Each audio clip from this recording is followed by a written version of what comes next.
Welcome to Systems of Linear Equations. Now in this lesson we'll talk about what a system of linear equations is and just kind of give you a couple more little pieces before we get into solving. So a system of linear equations is two equations that each have two variables, and normally those variables are x and y, which we're used to. The equations are usually written in slope-intercept. That's y equals mx plus b, or in standard form, which is ax plus by equals c. So you can see here, here's an example of one system of linear equations. And then if I slide it over, here's an example of another system of linear equations. And so by the end of this unit, you will be able to solve a system of linear equations by graphing, elimination, substitution, with decimal and fraction coefficients, as well as problem solving.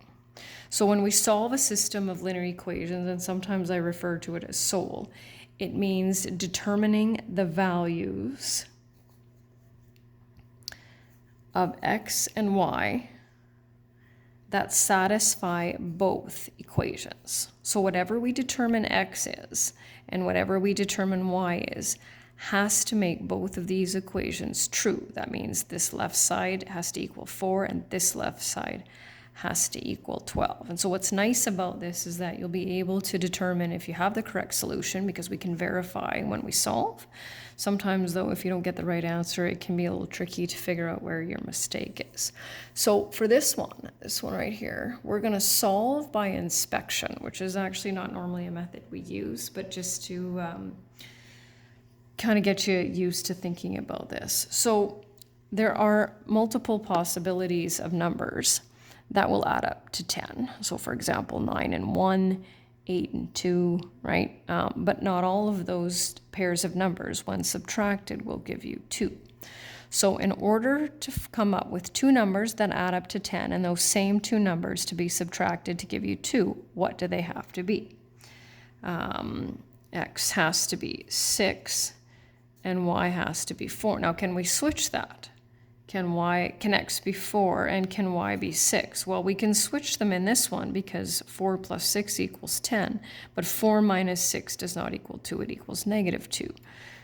So when we solve, and it doesn't matter if we're using the graphing method, the elimination, or the substitution, our answer has to be in a solution set as well as an ordered pair. This is, of course, our x value and our y value, and when we solve, this is how we do that. And so to verify, and you won't have to verify all of them, but just if you're interested in knowing whether you have the right answer, 6 plus 4 equals 10. So what I've done is I've taken my x value and my y value and I've rewritten the equation, and now I'm going to prove to you that yes, x plus y equals 10, and I will do the other one, 6 minus 4 equals 2, 2 equals 2, and that's how I know I'm right.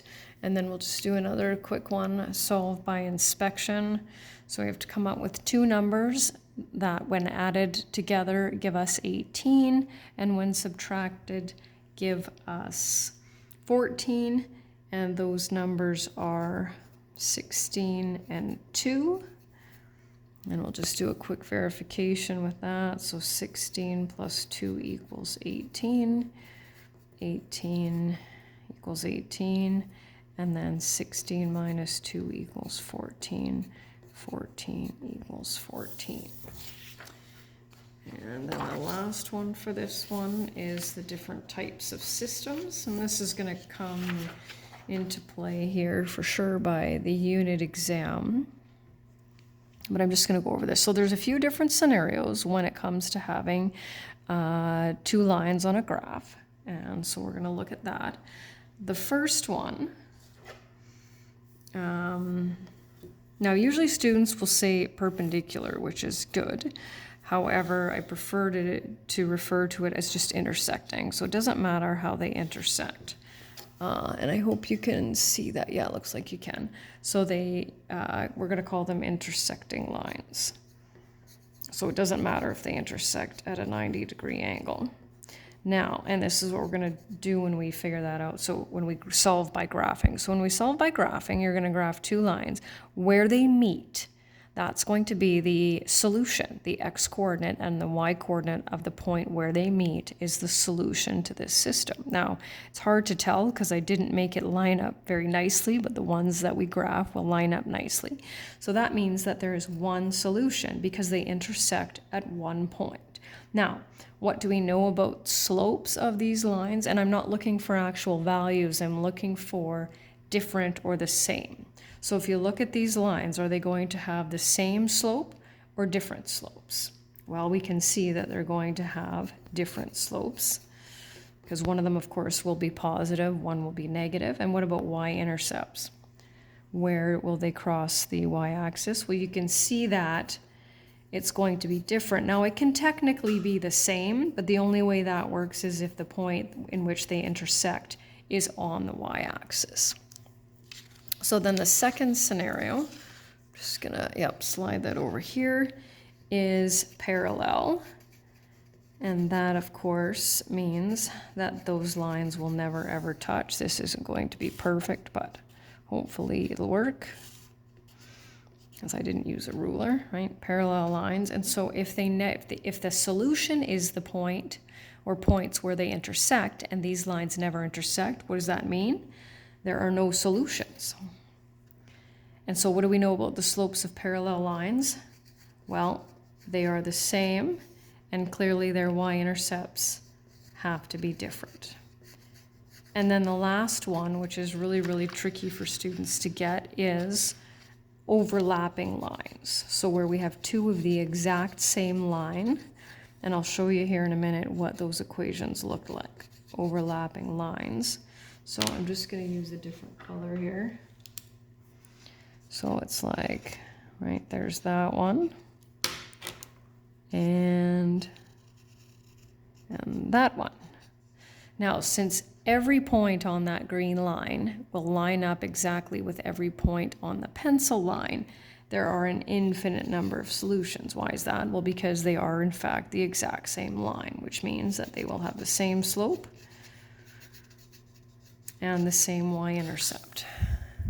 And so here, you just have to tell me how many solutions. So this is where we want to look at those slopes and y-intercepts. So we can see, because both equations have y-isolated, that they have the same slope but different y-intercepts. And so what does that mean? And of course, if you need to go back to the chart for a while to figure that out, they have the same slope but different y-intercepts. It means that they are parallel and will never cross. So there's 0 here. Now, and this we've done before, so I'm just going to isolate the y up here for this one. Oops, negative 3x plus 8.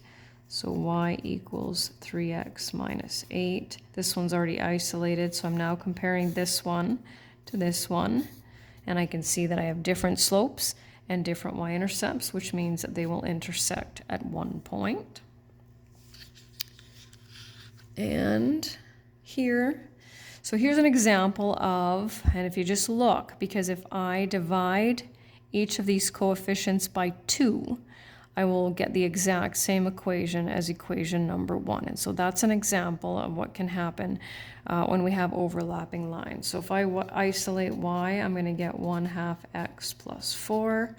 And if I do the same and simplify it, I'm going to get 1/2 x plus 4. And that's how we can tell, of course, that we have the exact same line because they have the same slope and the same y-intercept. So that'll be an infinite number of solutions. And the last one, whoops, I went a little bit too far there. The last one, right? Sometimes I like to label them. So if I isolate y, and I divide both sides by 5. And then I'll get my other one, 2, negative 5y equals negative 4x minus 2.